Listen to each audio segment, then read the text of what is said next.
What's up, guys? So today we're going to talk about a couple new characters coming to the game.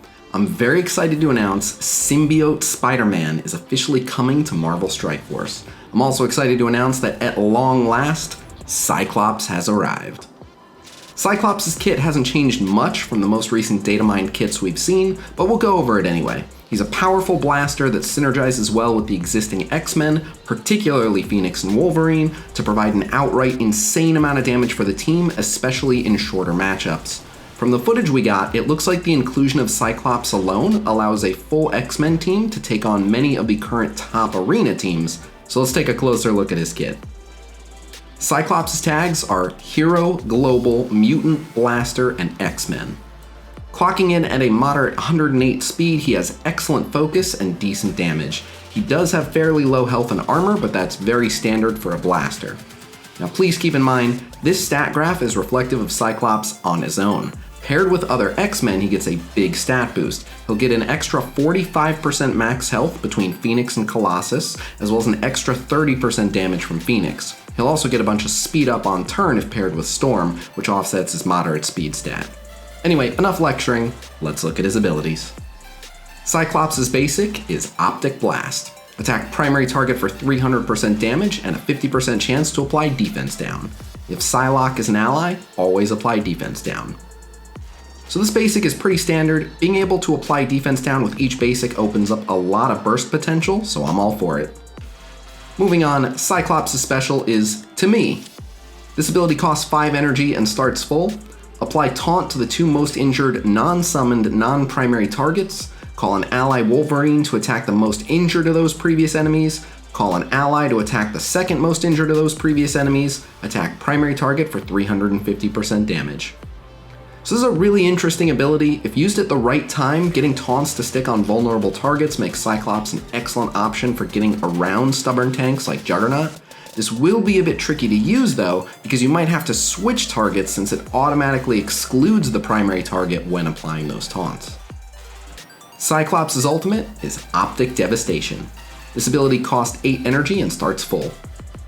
Attack all enemies for 250% damage and apply slow for 2 turns. Damage is increased by 25% per charged, then lose all charged. Okay, I absolutely love this ability. As you'll see from Cyclops' passive, it's very easy for him to acquire charges, and he can hold up to 20 of them. So this ability has the potential to utterly annihilate. The added bonus of a 2-turn slow makes this ability easily one of my favorite AoEs in the game. While it's ready on turn 2, I'm interested to see how worthwhile it is to hold off on using it until Cyclops gets more charges, or waits for his passive to trigger. Speaking of which, Cyclops' passive is Team Synergy. On turn and on X-Men ally turn, gain +2 charged up to a maximum of 20. When an enemy attacks an ally Phoenix or Dark Phoenix, 50% chance to attack that enemy for 200% damage. If this character does not attack, call an assist from an ally Wolverine to attack that enemy. Wolverine gains 80% damage for this assist. On ally Phoenix death, gain offense up and change an ally Wolverine speed bar by 100%.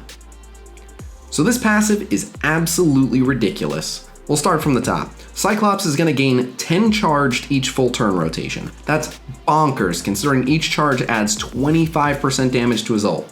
He's also going to act like Punisher whenever someone hits Phoenix, though we can also call an amped up Wolverine assist. And finally, when Phoenix dies, he's going to gain offense up and give Wolverine full speed bar. And if you're wondering, by the way, yes, it can overfill and Wolverine can take 2 turns back to back. So I don't know about you guys, but this has me very hyped to let loose a 20 charge offensed up Cyclops ultimate against a horde of Ultimate 7 enemies who are all defense down from the Dark Phoenix spawn. So we have a lot to cover this video, so let's just take a quick look at some footage of Cyclops in action against the first node of Ultimate 7. Alright, so we'll do a live reaction here. So this is footage, Foxnex said they're sending in footage of the first node of Ultimate 7, but I happen to know since this is from my lane, this is actually the second node of Ultimate 7, but that's good because it's actually tougher than the first node by quite a bit. So just trying to pay attention to what Cyclops is bringing to the team here. So as you can see, he's already getting charges anytime an X-Men takes a turn, he's getting 2 charges. Phoenix is already almost dead, so it looks like we're gonna get some action pretty early. So you can see he's using the special here, and you'll notice that the assists went after Carnage and Scarlet Witch because they have lower health pools than then Juggernaut and Sabretooth. And because if you don't click off the primary target, then the assists aren't going to hit the primary target, just Cyclops' attack will. But so Phoenix goes down here, so you can see Cyclops gets the offense up, and then Dark Phoenix is going to spawn in and apply the defense downs to everyone. So what you have set up, Wolverine gets the speed bar, by the way. So there's Wolverine taking a turn because he got a free 100 turn meter with a Cyclops assist. And then, because he can overfill, he was already next to take a turn, so Wolverine just gets to go again back to back. So there's 2 turns for Wolverine.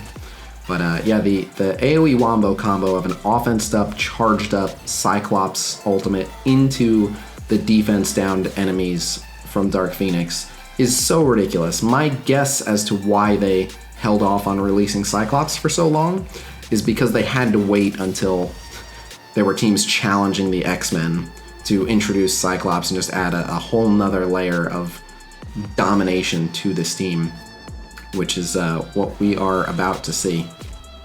So, Juggernaut taunts, Storm is gonna go here real quick, and then it's gonna be the Cyclops show, and I can't wait to see these damage numbers. So, yeah, 184,000, 181,000 damage, offense up into defense down, but it's just, that is so much damage. And again, I forget if this is footage of 3 red star or 4 red star, but either way, that's only like a 10% difference. But the point is, these aren't like 7 red star characters that are just smashing this content.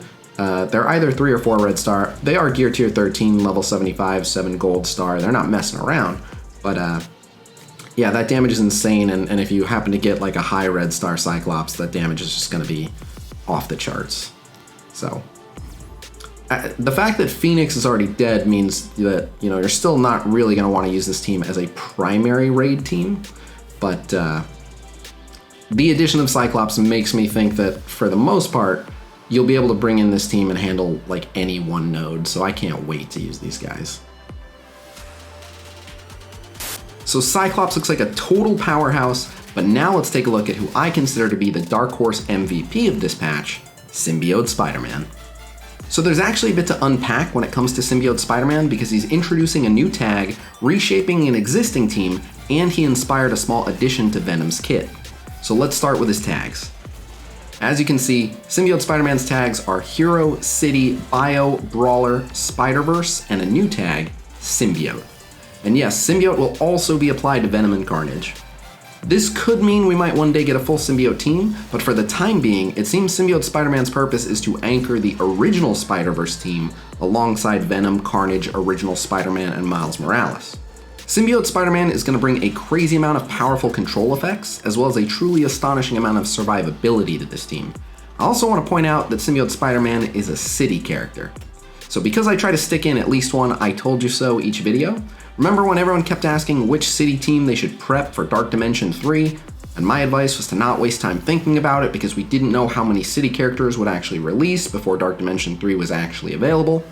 Well, I honestly didn't know this character was coming when I gave that advice, but as you'll see, Symbiote Spider-Man sets up the Spider-Verse team to potentially be the best sustaining city team thus far, so told ya. As for his stats, Sim Spidey clocks in at a swift 121 speed and boasts moderate health and damage. He has slightly below average focus and armor, but that's not uncommon for a fast brawler. He'll also gain some health from his passive, which we'll get to.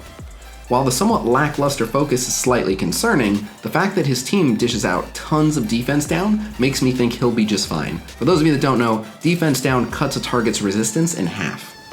Now real quick before we get into Sim Spidey's kit, Venom's passive is actually getting a small change, so I wanted to include that here. So everything else is the same, but they've added this line once you reach level 4 of the ability. On turn, if health is greater than 95%, apply defense up for 2 turns to self and all symbiote allies. This adds some much needed protection to the Spider-Verse team, but it hinges on Venom having at least 95% health when he takes his turn. Fortunately, Symbiote Spider-Man is well equipped to deliver just that, so let's break down his kit. Starting us off, Sim Spidey's basic is Symbiote Slinger. Attack primary target for 210% damage, and rebound chain to 2 adjacent targets for 170% damage. Apply defense down to each target for 2 turns. This attack cannot be countered.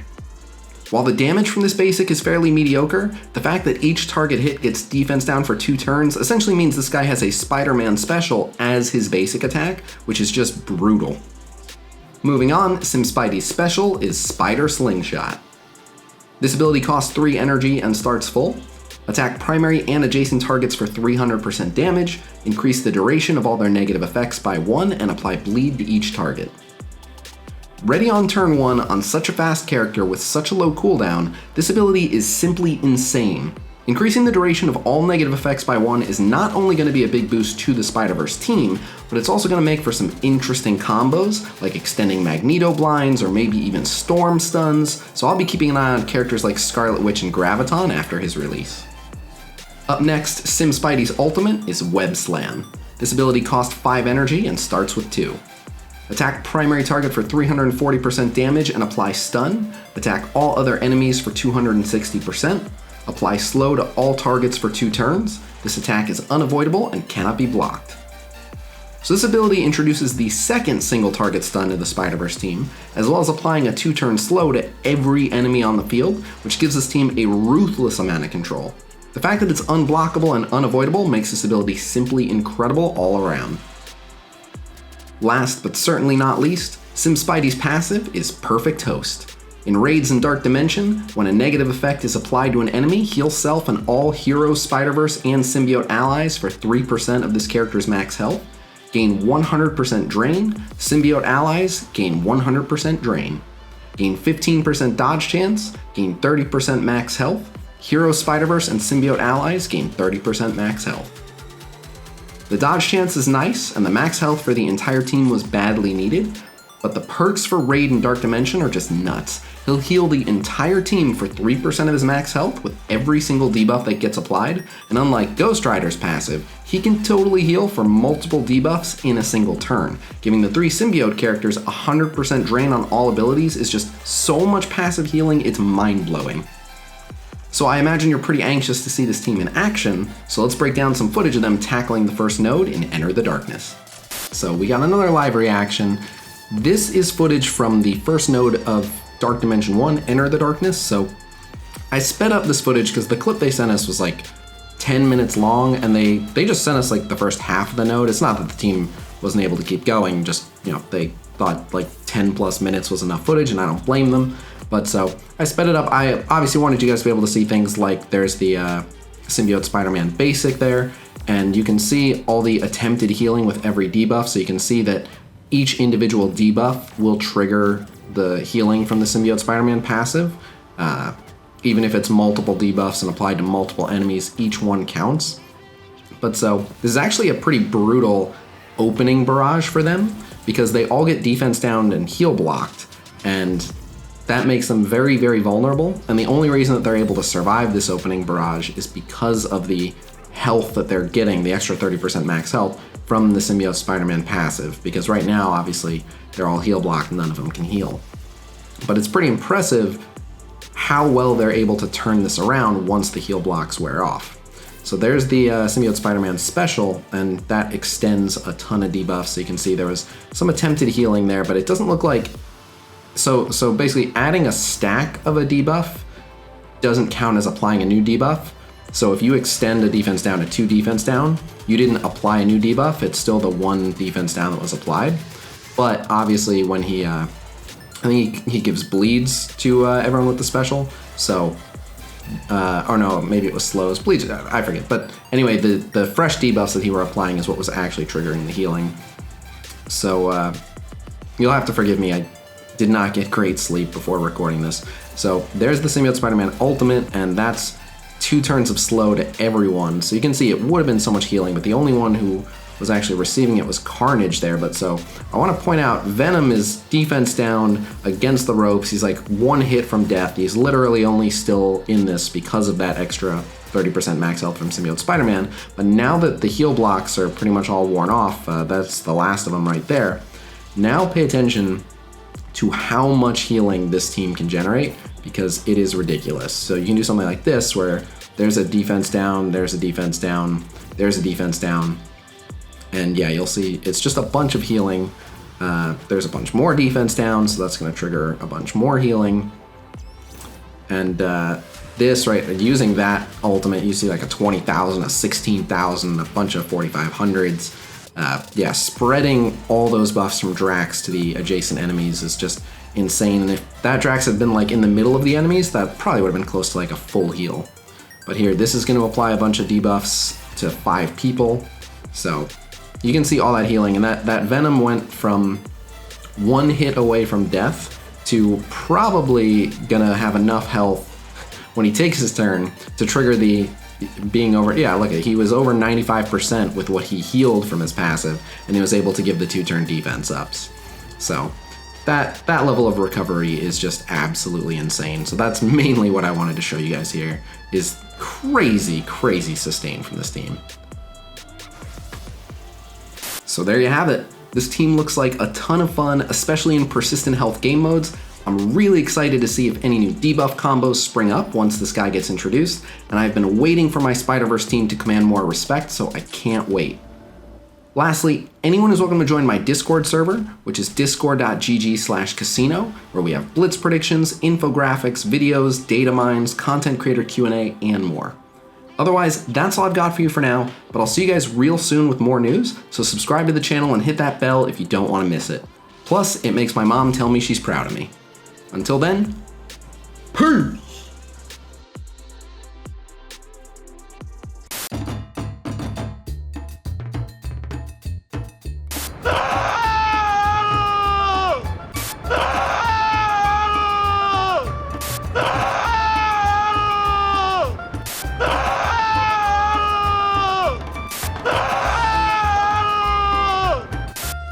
You didn't see that coming?